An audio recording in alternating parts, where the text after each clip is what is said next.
don't know, 007. What are the odds that my internet goes out again? You tell me, dude. You tell me, bro. You tell me. I don't know. You guys think I'm joking around that my internet just went out? It's not true. I'm deadly serious. Welcome in, everybody. Welcome in. We're just waiting for everybody to get in here as we normally do. I hope everybody is doing great. 670 horsepower package win. Absolute Gamer says the ghost of Aleppo haunt terrorists at night. Yeah, I have been seeing some reports of that. We are going to talk about it. I'm sorry if my voice is a little off. Kind of getting a little sick, I think. So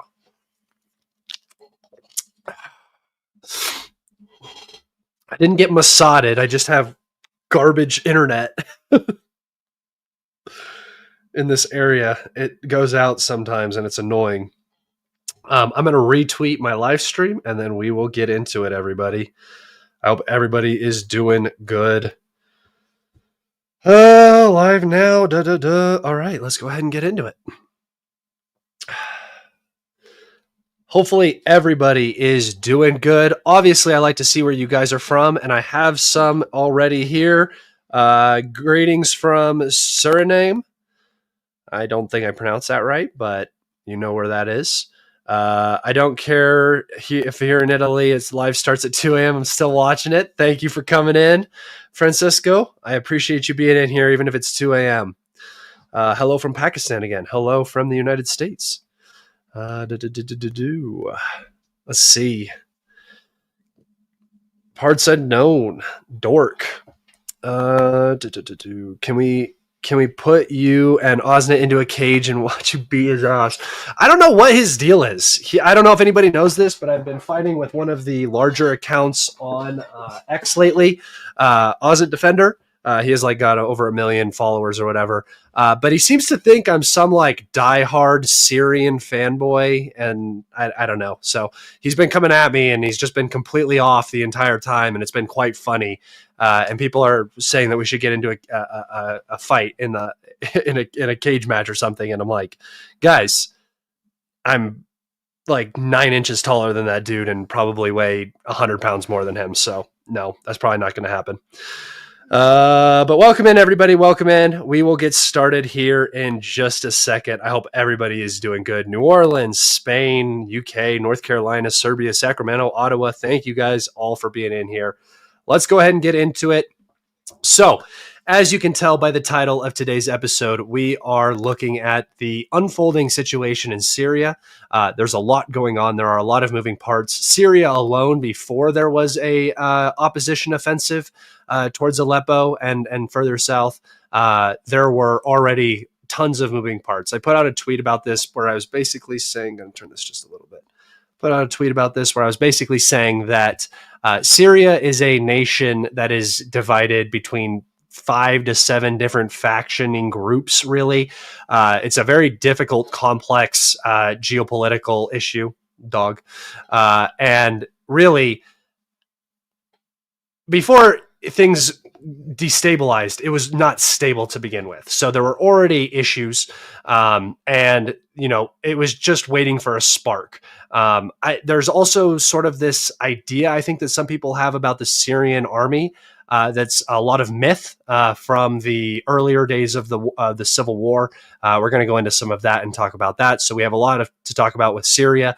And we have a lot to talk about with Ukraine. There's a lot going on. There's a lot of Russian advancements. Things have been a little bit slower news-wise because there's been so much going on elsewhere. But we will get into all of that today. Thank you all for being in here. I appreciate you all more than you know. If you are not subscribed, please consider subscribing. If you have not liked this video yet, what are you guys doing? Go give this video a like, leave a comment. It is the easiest way you can support me. Go to the links in the video description here. You will find my Telegram, my Patreon, and my Twitter, where you will get updates about everything geopolitical and military wise, as well as updates on when my videos come out. If you guys have questions that you would like answered during the live stream, you can always throw those up in chat. I may or may not get to them, just depending. If you want your question absolutely answered live on stream, you can donate. Like one of my all-time favorite viewers here, Tyler. Tyler has been with me since day one. He has been a great support of the podcast for the entire time it's been going on. Man, the past week has been a complete disaster. Thanks for covering it, man. About time. I know. It's been a long time since I've got on here and done a live stream, guys. I've been dealing with a lot of family stuff is mostly what's been going on. And it's just been so chaotic and busy. And I just haven't had time to sit down and really set up a live stream, get it put together, and give you guys something quality news-wise. So we're here now. We're going to make it up. So thank you so much, Tyler, for being in here. Glad to see you in here, brother. Yeah, so there we go. Greetings from Macedonia. Hello, brother. All right, let's go ahead and get into the map updates. Usually how I start this is I go Ukraine map updates because that's what I predominantly do. Going to talk about Ukraine a little bit, and then we'll get into the stuff going on in the Middle East. I know that's a majority of what you guys probably want to hear about, but we will move in that direction eventually. All right, going over here to the map, guys. We have some pretty big updates today. Some big stuff going on. Nothing going on in the Kursk region or the Kharkov region. I mean, there is stuff going on. There's a ton of fighting. 1 second. I'm going to let my dog out so we don't have to listen to that. Go, buddy, go. Okay. All right. I'm back. Sorry about that. So there's a lot going on in these regions right now. A lot of fighting, but nothing substantial in terms of updates. Nothing to really inform you guys about. So consistent fighting here, consistent fighting here. Over here in the Kharkov region, though, we actually do have a pretty substantial update that we need to talk about. The Russian forces have now crossed the Oskol River into Kharkov at two different points. Over here near Novominsk, where they have captured the settlement right on the Oskol River. And then down here in the direction of Zapadne, they have again crossed the river and captured some of these forested areas. This is very, very, very, very, very bad for the Ukrainians. We talked about earlier the Russians, the need for the Russians to cross the Oskol is not exactly there, right? It's not super predominant and it's hard to cross a river. So I imagined that the Russians would just begin an operation on the northern border and have to push down to Kupiansk here to force the Ukrainians out of this side. Apparently, the Russians have seen an opportunity to cross the Oskol just north of Kupiansk, which is going to further degrade the defensive capabilities of Kupiansk itself for the AFU. So these are big movements here. Setting up a bridgehead, to me, basically signifies that the Russians are going to go for the entirety of the Kharkov region, and predominantly they need to secure Izum down here. So that's what we're looking at. And again, I've been talking about this region for a long time. Expect this Oskol region to one day just be all in Russian hands. Okay. Moving down into the Kharkov Oblast still, but on the eastern bank of the Oskol River, we see that the Russians have made two small advances here out of the Luhansk Oblast towards Lazova, and then down here towards Zeleny High. These are not major advances. However, it does show that this pocket is now seeing a lot more Russian pressure than previously. It's not just this northern pocket now. The southern pocket is also being pushed and forced. And the obvious goal right here is to push for Borova, where they will gain access to the highway, as well as an important crossing for the Ukrainians. I don't know if this crossing is still open. I doubt it, actually. But there is a potential that this could be crossed. So it's an unknown for me right now. Okay, again, along the Zhybiets River here, this pocket is getting tighter and tighter for the Ukrainians. It's actually very, very small. If you look at it, it's only 4 kilometers across, something like that. So not a lot of space to operate. The Russian forces have advanced down into Terny here. Again, just tightening the noose on this little pocket. Once this falls, the Russians will begin operations towards Liman, which will compromise all of the Zhybietsk forestry, as well as open the road to Slavyansk and the backside of Seversk. So when this pocket closes right here, the Ukrainians are going to have some major work in front of them. What's up, gang? It's raining dogs and cats here in Greece. Well, that's good for plants, right? We need the rain. Every old man has always said forever. So hopefully everything's doing good for you out in Greece and the rain isn't bumming you out too much. After watching how strong and forceful Putin came out in Syria, no BS, straight knockout punches, Russia should open an inquiry into Putin. You are a staunch Putin hater. All right. Here we go. All right, moving down to Chasiv Yar. Russian forces have begun to close the pocket in this forested area. Remember, this is where the claimed Chasiv Yar headquarters used to be in this area, no longer exists, was hit by like 6 FABs and just doesn't exist anymore. But there is a large fortification in this area. Russian forces have moved in, and it's likely now that most of the fortification is under Russian control. It is also being reported that the battle for Chasiv Yar is almost over for the Ukrainians. They are having a very difficult time holding this area now that the Russians are firmly in the what they call the fireproof plant and this fortification down here. All right. No updates in Toretsk. Now down to Pokrovsk, where we have, again, a majority of the updates, everybody. All right, here we go. So, here, outside of Seladove, the Russians continue to expand into that zone that I talked about. Here, I'll bring it up so you guys can see it. I know it's old news, but this area right here is what I talked about. Remember this yellow line right here? This entire area is geographically isolated, and you can see that the Russians are moving out exactly as I had talked about into this area. And remember, we had also talked about the Ukrainians being forced to retreat out of this pocket, and this being the overall goal for the Russians in the Pokrovsk direction right now. It's not so much getting into Pokrovsk or Minhorod itself, but rather, I'm going to get rid of this, advancing south of Pokrovsk and compromising the city to avoid a large urban battle that really isn't necessary. All they have to do is get up into Kotelny, and then cut the E50 from the west. That would basically put Pokrovsk into an untenable situation for the AFU. That seems to be the overall goal, and it's much easier to move down here than it is moving through these fortifications to the east of Pokrovsk.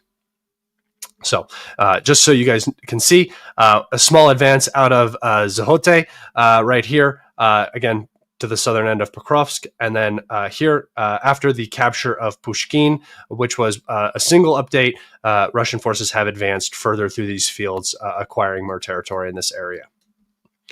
This is a very big advance. I'm a little off right now, guys. I did some day drinking today, so a little on it right now. Had some beers with my dad's friends, and my dad's in town, and he brought me moonshine from Kentucky, so we've been having a good time. But this advance is very, very important. This advance is what I talked about, getting over here and cutting this paved roadway. It's one of the only roadways in that entire region that I talked about here. You can see that there's one on the very back end and then one right here. Once the Russians get access to this road, the advance down to Andrivka is going to be much quicker than what we're seeing through these fields. Gaining access to this road is going to put the AFU in a major disadvantage in this entire area right down here. Okay. Damn, moonshine must be hard to drink. It's actually like better than vodka in terms of like smoothness. At least the moonshine I had is corn moonshine, so it's kind of sweet. All right. The pocket north of Kharkove has collapsed. It is no longer present.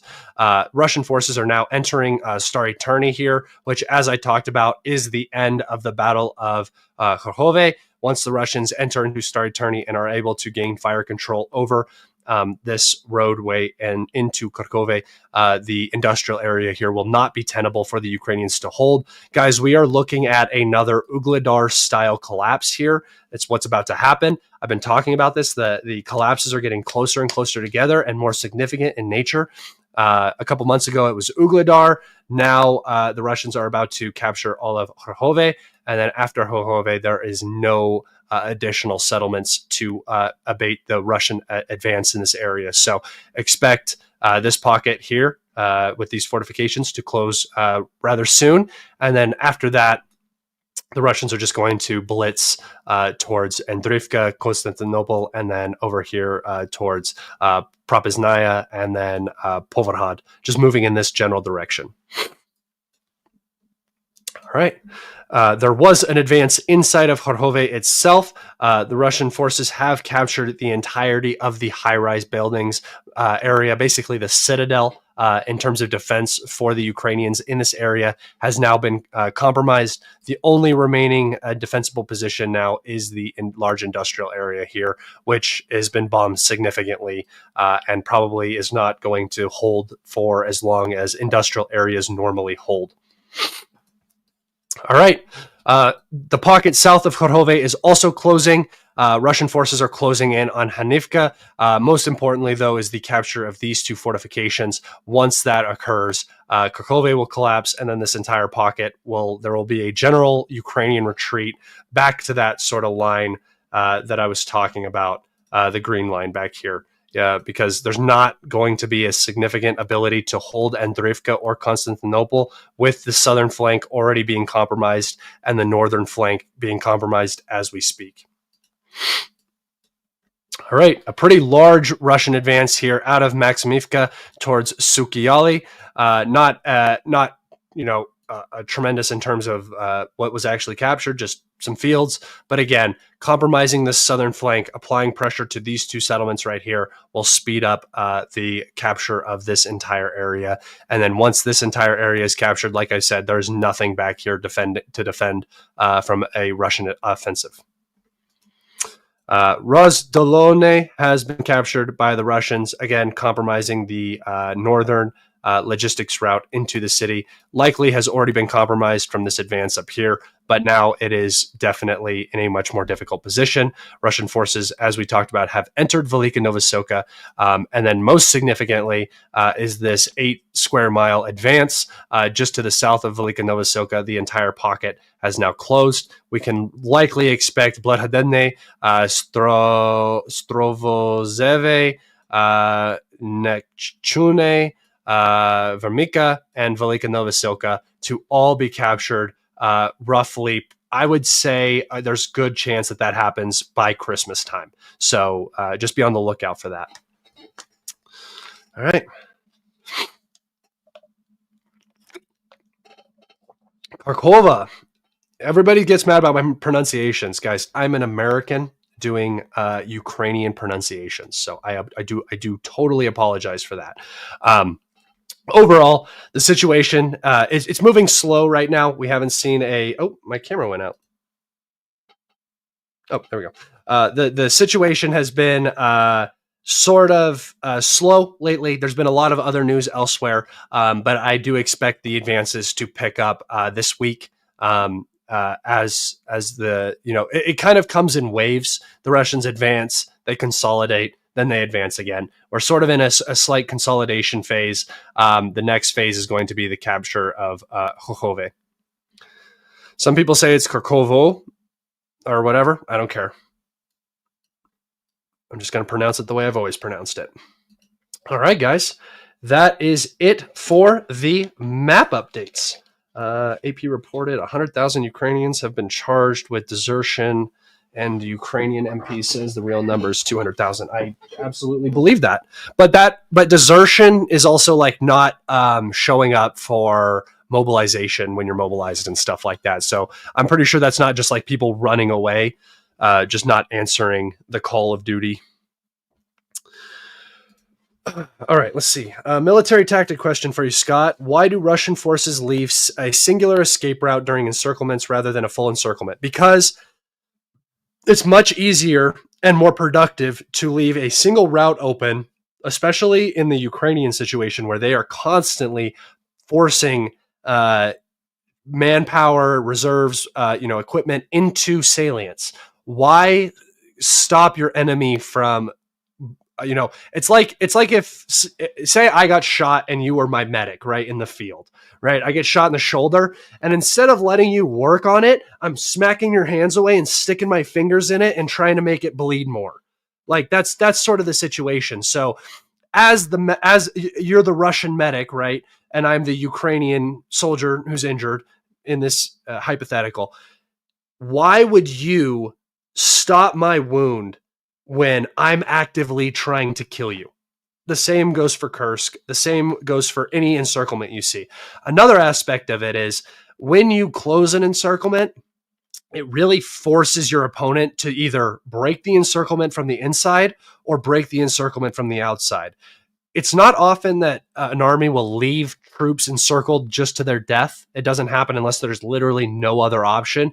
And those counterattacks can be costly for your manpower, whereas sitting outside of a encirclement and leaving a 3-kilometer gap for equipment and manpower to come in and out means that you can continue attriting soldiers, equipment, logistics, whatever, that's coming into this salient for an extended period of time, and not costing your soldiers a lot of lives by closing an encirclement and then forcing a defense of both sides of that encirclement. Good question.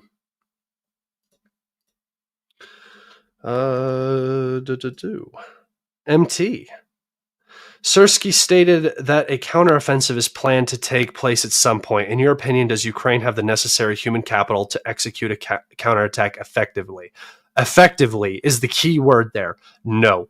If they could have effectively, conducted an offensive, they would have done it in Kursk. They would have done it in 2023 during the summer offensive. They would have done it a number of other times when they had the opportunity to go and do it.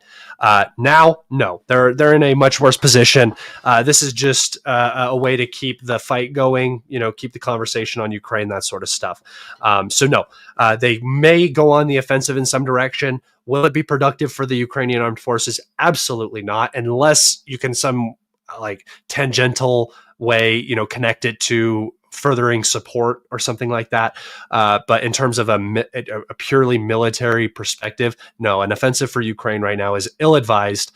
It would further degrade and deteriorate the already deteriorating defenses across the board. No, that doesn't make any sense unless you're going to do something crazy and go in some crazy direction, like for a nuclear power plant like they did in Kursk. But again, they tried it, it failed. And they're still bleeding in Kursk. How are they going to go on the offensive somewhere else and be productive in another direction? Doesn't make any sense. Good questions, guys. Okay, let's talk about Syria. All right, I'm going to take us over to the old map of Syria so I can give you guys a little bit of an explanation about what's going on.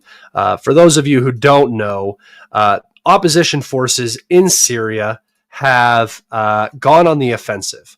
And if you guys don't know, there is an area of this map is not very good. Dang, I really wish I had a better map. Hold on, let me Google Maps real fast. But anyway, while you're looking at this map, there is a northern section right here around Aleppo.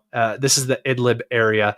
This is the area where the opposition forces are they control some parts of Syria. They are Turkish backed. They share a border with Turkey, as can be seen right here, and they are currently on the offensive, displacing Syrian army soldiers, really getting through a lot of defensive lines very quick and causing a lot of chaos and a bunch of commotion. So that's currently what's going on. And just for an overview for people who don't know, you have this area to the east of the country, which is where the U.S. occupation forces are, as well as Kurdish forces in the SDF. So there are U.S. forces in this area protecting oil fields, as well as the SDF is also in this area. And then down here to the south, you have ISIS, who operates in the southern parts of this desert. There's still pockets of ISIS here. You have an area over here. I think Jordan actually controls a small area of Syria, and then Israel controls the Golan Heights here. So very complicated. Syria has been a very complicated situation since 2012, but really Syria goes back to World War I and World War II.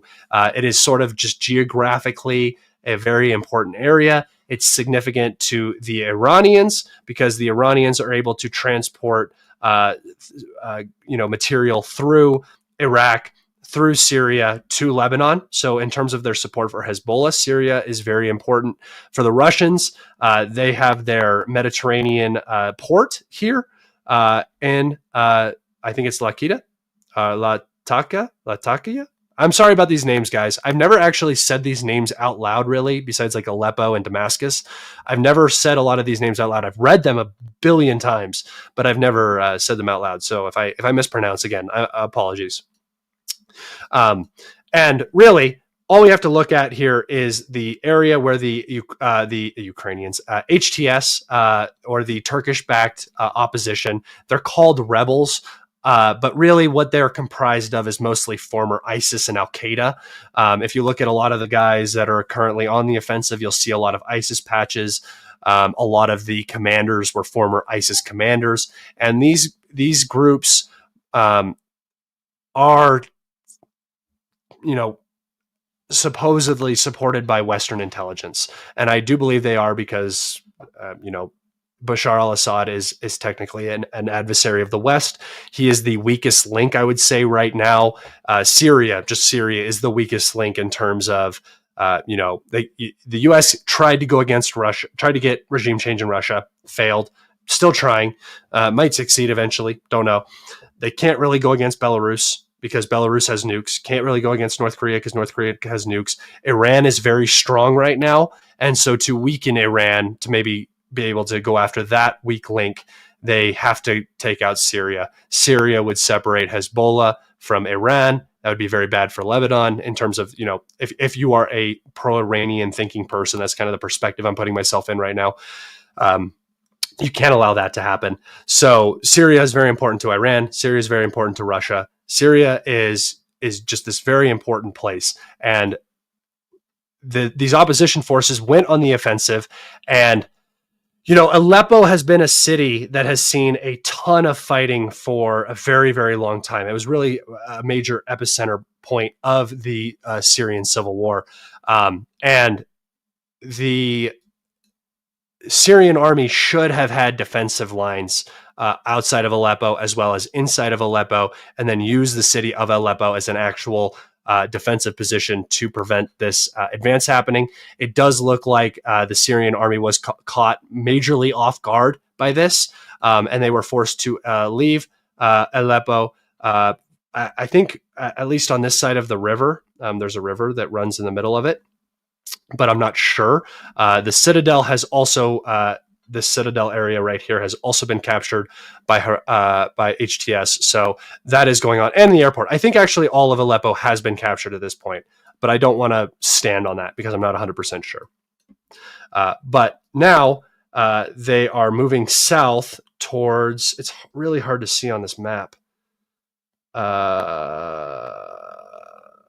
towards Hama right here. I don't know how to pronounce this, but Hama. So the forces are moving down from Idlib now towards Hamama. I don't know how to pronounce this, guys. You guys might have to help me on this one. But it does appear that the Syrian army is now established themselves. They are now conducting counter operations, and it does appear as though. So this is sort of the thing that's been going on with this whole offensive, is that it's been making a lot of noise, and things are going really bad in Ukraine, and things are not going particularly well for Israel and southern Lebanon and stuff like that. So this was a major distraction at the right time for a bunch of different information groups. So there's been a bunch of news, a bunch of fakes about this whole situation just being blasted out, and it's a very complicated information space right now. So my recommendation is just always wait and see.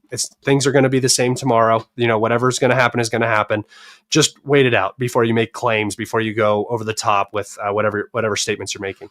But in my personal opinion, what it looks like to me is that this offensive was not supposed to be anywhere near as successful as it has been, and that has sort of actually worked against the opposition forces. So when you begin an operation, you have a certain force concentration, right? And you have certain goals and objectives that you're hoping to achieve in a certain amount of time.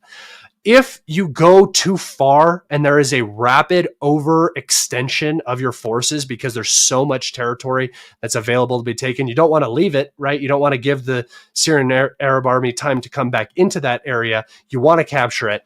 But in doing so, you greatly extend your logistics. And in terms of the city of Aleppo, when you go into a city like this, usually it's this massive urban battle that takes weeks, whatever, and you have to clear everything basically door by door. What happened this time instead is that these militants walked into Aleppo without conflict, right? Which is fine. It's really good in terms of not sacrificing a bunch of troops to capture Aleppo. I'm sure they're very happy that they were able to walk in.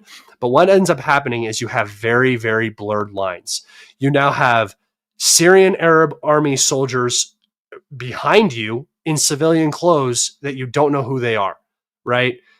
You have intelligence assets, you have spies, you have, not rats in a bad way, but people who are ratting out your positions, right, are all around you, and you don't know who's the enemy, who's your friend.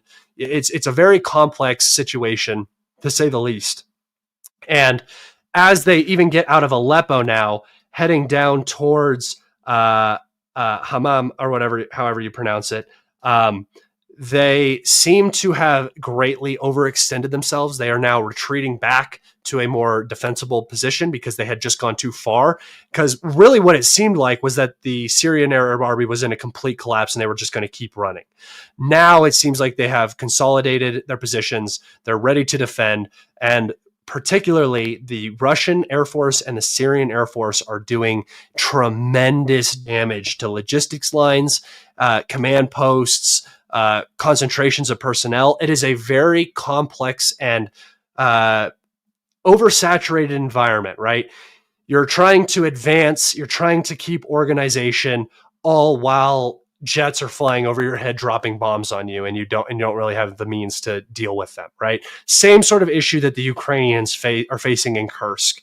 And they're taking severe casualties, and they have a massive chunk of territory in a huge city that they now have to control, govern, all while they have a force that is going to be coming back at them.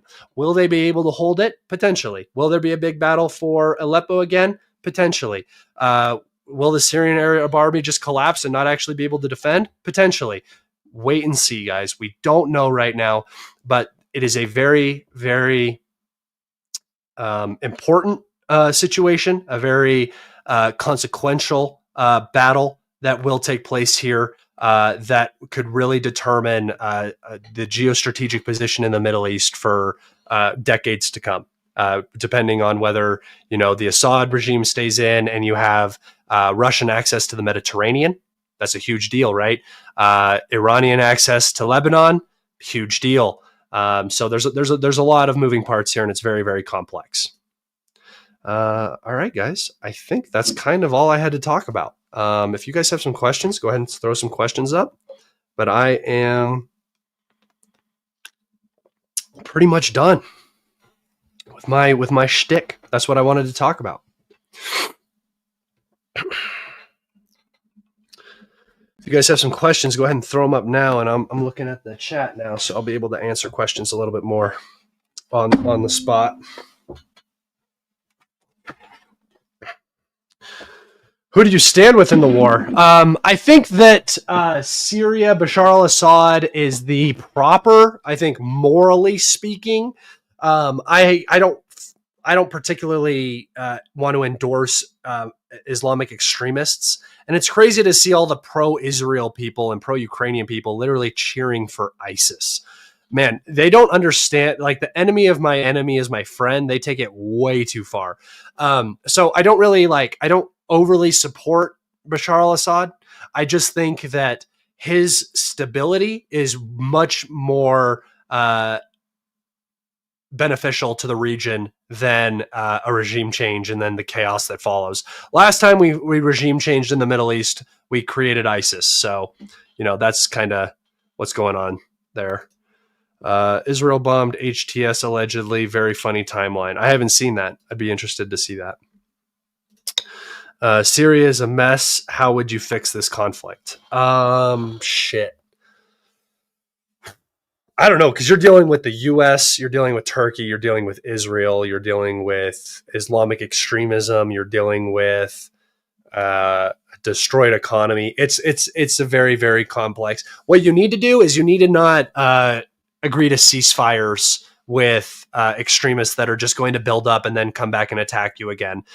This whole Minsk shit that's been going on, the Russians like to do these deals. They love to broker deals. They're garbage, and they have proved time and time again to be completely unreliable. They're not worth the paper they're printed on. So just stop making agreements with the West. That would probably be the most fundamentally beneficial thing for Syria right now.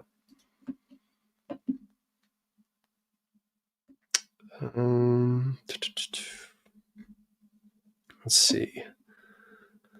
What is your take on the Orshnik attack?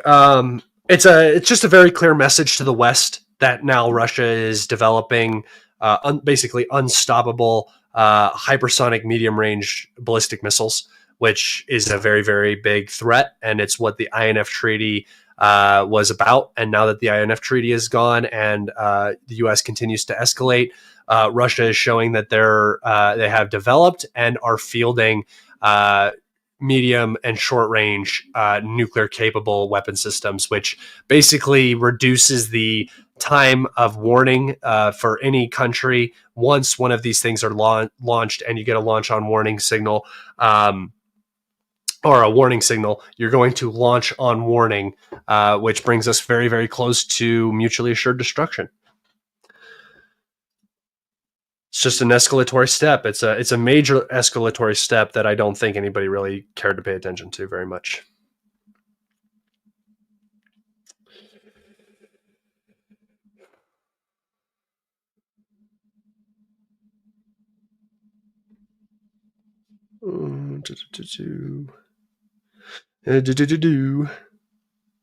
Hey, Scott, why do all resistance groups against America and their proxies never do anything serious like the Americans or their proxies do?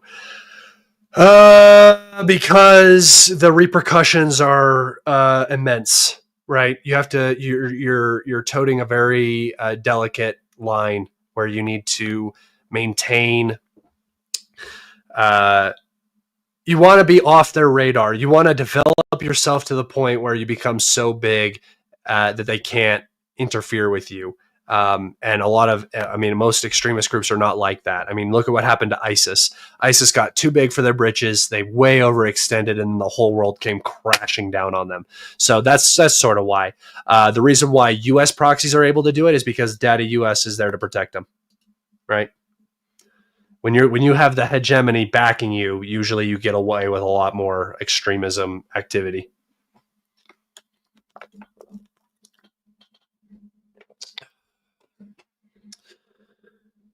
Any news about Zelensky?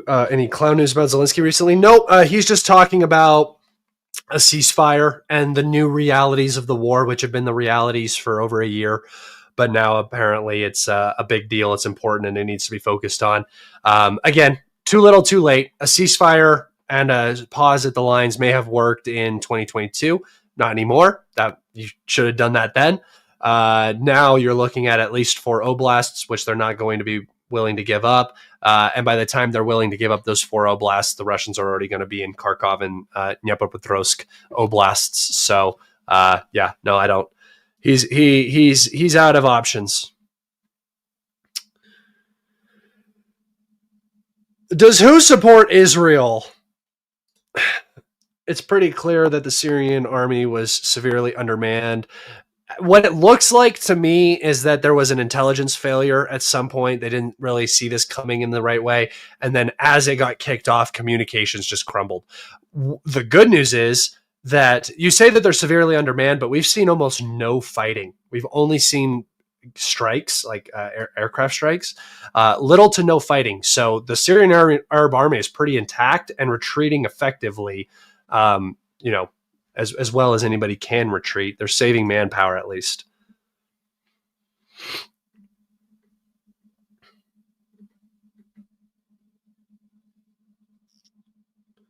What do I think about the Keith Kellogg pick by Trump? It's exactly what I talked about. Foreign policy doesn't change.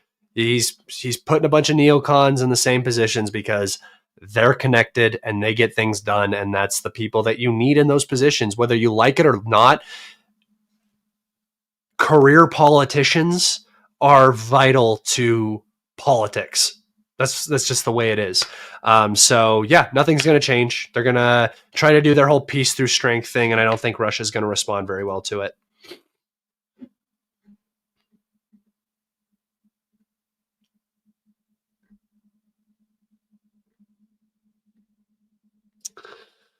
How have the SAA have an intelligence failure like that? Just didn't know. Well, there's a peace agreement.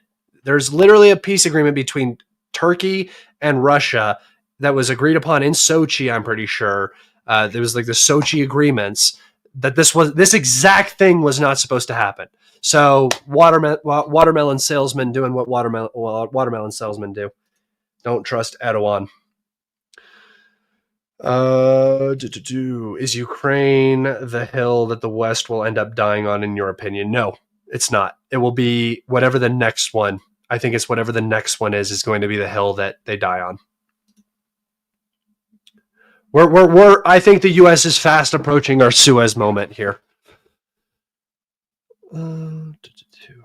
The Ukraine war really is a death by 1,000 cuts. At some point, though, do you believe big air offensives? Yes, very soon. I think that is coming rapidly. Well, it will not be very long now.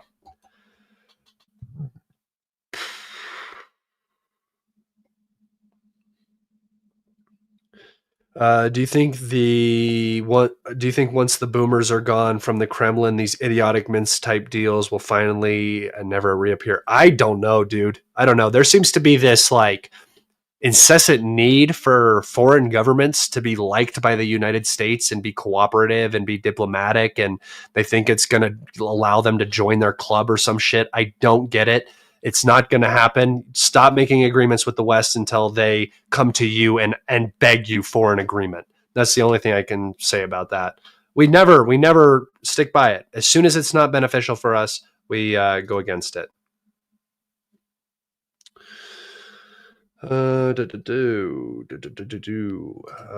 Did you hear about Trump's picks? Yeah, that's what I just talked about. Kellogg. Foreign policy never changes, guys.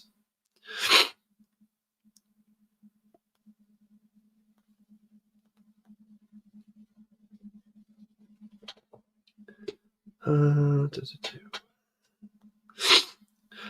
do I think World War III will start? I think we're already in World War III. I think you're just seeing another battle playing out here. It's just not World War III the way you imagine it.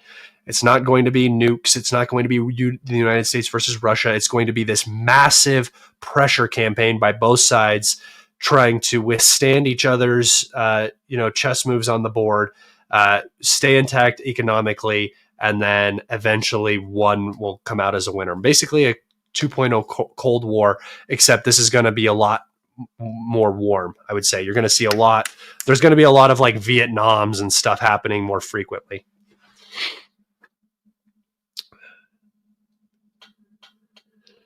Yeah, that's what I said. It's like a Cold War Part Two, but it's going to have higher intensity than the Cold War. The Cold War was, I mean, there was Korea, Vietnam, a few small African boogaloos, and then the Cuban Missile Crisis and stuff like that. But that was over decades. This is like since 2022, we've seen three different wars, I guess you would say, conflicts, a breakout. One in Europe, which is a huge deal. One in the Middle East with Gaza, which is another big deal. Lebanon, and then here in Syria. So it's just all of the different pieces, and they're all connected.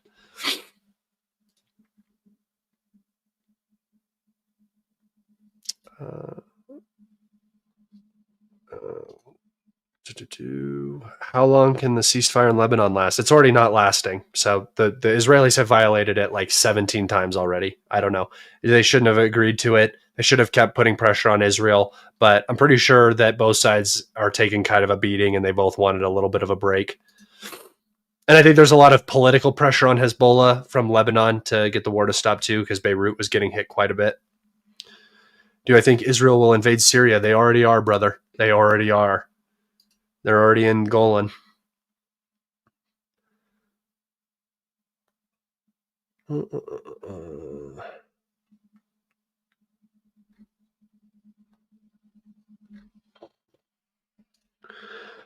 Will Russia hit some major trophy target into Ukraine like the parliament? I don't think so. I think that they actually started targeting the nuclear power plants. They struck a number of 750 kilowatt substations in this last infrastructure strike campaign, and that forced the two operational nuclear power plants in Ukraine to stop, to turn some of their things cold. I think I'm not 100% sure, but I just read a report from Uconegro that was talking about the Rivne nuclear power plant forcing shutdowns of some of their reactors because of the strikes on infrastructure outside of the nuclear power plant. So not actually hitting the nuclear power plant.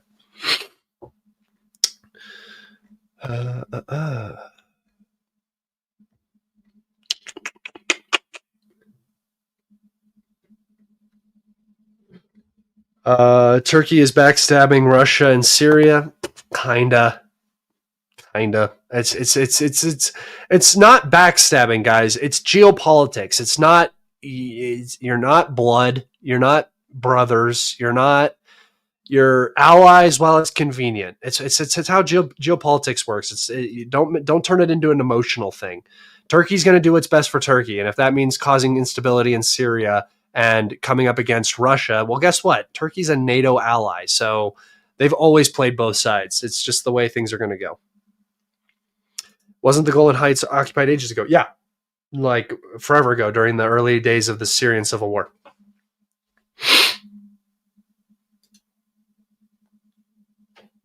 No, I thought they expanded. I know that they have had control of the Golan Heights, but I thought they expanded during the earlier days of the Syrian civil war. I thought they expanded the occupation zone that they controlled. I might be wrong. On that. I thought that they further expanded it once the situation in Syria kicked off.